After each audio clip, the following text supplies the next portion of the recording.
This is Joe with Joe's Construction, and today I want to talk to you about the three ways a general contractor can structure their business and how that structure can impact your project.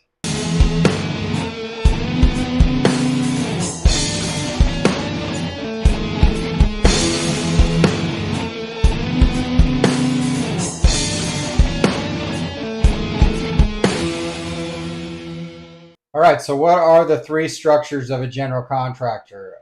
I'm going to go over them very briefly, and then we'll go into depth with each one of them. So the first one is basically a hands-on general contractor. This is a guy that performs all the work himself. He has in-house crews, and he pretty much can perform any trade from start to finish throughout the whole job. The second type is basically the guy that subcontracts everything. He performs little or no work at all himself. He has a full network of subcontractors and he brings them in for every little thing.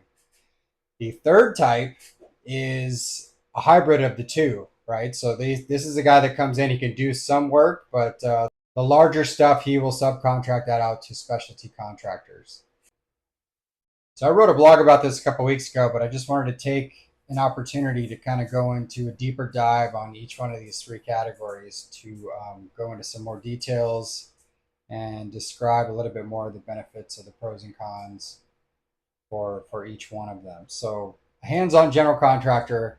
Um, this guy's good because he can pretty much perform, like we said, any part of the scope of work. Some of the drawbacks of that, however, are some of the administrative tasks that can kind of fall through the cracks. Communication might be a big thing where he's not really communicating because he's got thin set or whatever all over his hands. He can't, like, literally can't answer the phone. But one of the benefits of the hands-on contractor is they can kind of jump in and do a lot of things themselves, and they are very flexible or can be very flexible on pricing. In comparison to the general contractor who has nothing but subcontractors, those subcontractors can, if they really wanted to, just refuse to do the work, or they could charge through the roof, which is very typical. And that cost gets passed on to the homeowner. When you see these outrageous change orders coming through and you understand that your general contractor is subcontracting everything, it's because their subcontractors are taking advantage of the fact that this general contractor cannot perform any of the work. He doesn't have any of the tools, he doesn't have any of the guys, probably doesn't even have the knowledge to do the work that this guy's doing, and he's really just sticking it to him. And the general contractor has to turn around and stick it to the homeowner. So heads up on that. When you're interviewing contractors and you're looking at their structure, and you're obviously hopefully asking those questions in the beginning, um, that's going to be one of the things to keep an eye out for. Hopefully they are the type 3 contractor, which is the most beneficial, is someone who has the history, can perform a lot of the work, has a lot of tools. So if something does come up, they can jump in and fix it, or jump in and fill those gaps, some scheduling gaps or whatnot. They can jump in and fill those while we're waiting for other contractors to get caught up, or working with an existing contractor to get caught up so that the schedule doesn't fall behind even further for future trades. So probably based on what I just said, you can tell which type of contractor you should probably be targeting, and that's the hybrid contractor. That's somebody who can perform the trades, but also will communicate and has some systems in place to ensure that the jobs don't fall behind and the billing happens correctly.